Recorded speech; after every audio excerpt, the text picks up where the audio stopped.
Hey everyone, and welcome back to the channel. Are you tired of messy solder joints and burnt wires ruining your projects? Don't worry today. I'm going to teach you how to solder like an absolute pro, step by step. Look at this mess. And now, look at this perfect, shiny joint. That's the goal. Let's master the most essential skill in all of electronics, soldering. First things first, let's talk about what you'll need. To get started, you'll want a decent soldering iron. You don't need the most expensive one, but a model with adjustable temperature is a huge plus. Next, you need solder wire. Here's a quick tip. Use lead-free solder. It's much better for your health and the environment, creating a safer workspace for you and everyone around. You'll also need a soldering iron stand to hold it safely when hot, and a damp sponge or brass wool for cleaning the tip. Don't forget some flux. This is the secret sauce for clean, strong connections. And most importantly, safety glasses. Hot solder can splash, so always protect your eyes. That's it. With these tools, you're ready to start your journey. All right, let's get set up for success. The first step is to plug in your soldering iron and set it to the correct temperature. For most lead-free solder, a range between 350 to 400 degrees Celsius, or 660 to 750 Fahrenheit, is perfect. While it's heating up, get your cleaning sponge damp, not soaking wet, just damp. Once the iron is hot, the most crucial step before you even touch a component is to clean and tin the tip. Gently wipe the hot tip on the damp sponge or dip it into your brass wool. You'll see the old oxidized solder come right off. Immediately after cleaning, apply a small amount of fresh solder directly to the tip. It should melt and coat the tip in a shiny silver layer. This process, called tinning, protects the tip from oxidation and ensures excellent heat transfer. A well-tinned tip is the key to a good solder joint. You should do this every few joints to keep it in prime condition. Now for the main event, the actual technique. It's simpler than you think once you know the secret. We're going to solder this resistor onto a practice PCB.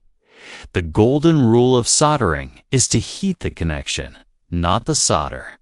First, take your tin soldering iron and touch both the component lead and the copper pad on the circuit board at the same time.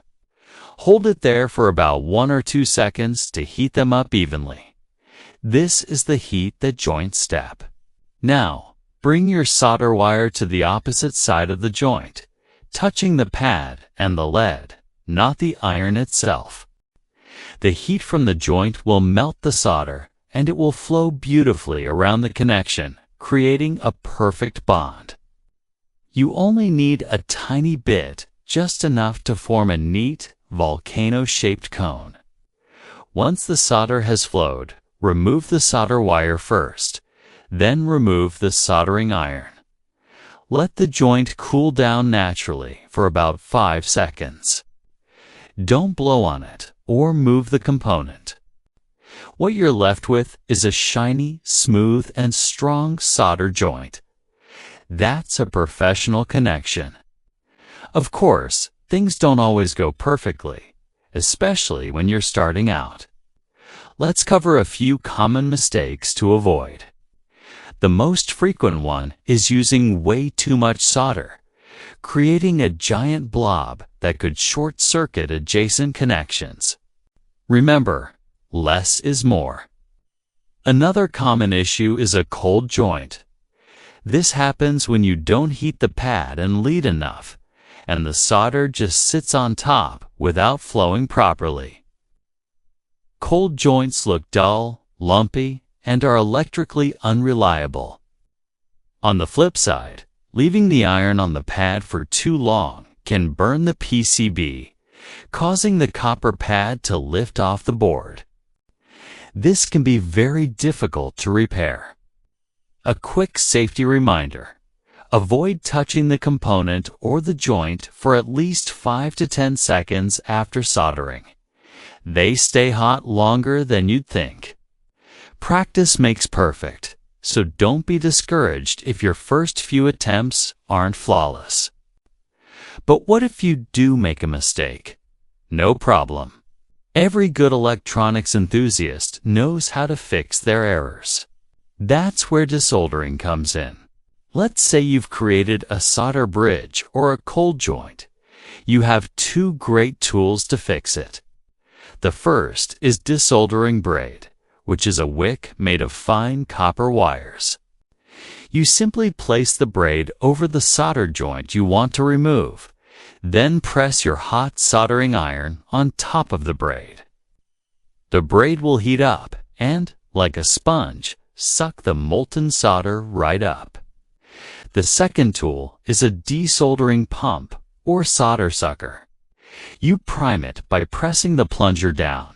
Heat the solder joint with your iron until it's molten, and then quickly bring the tip of the pump over the joint and press the release button. Asterisk, thwump. Asterisk, it creates a vacuum and sucks the solder away. Both methods are super effective for cleaning up mistakes and giving you a second chance at a perfect joint. And there you have it.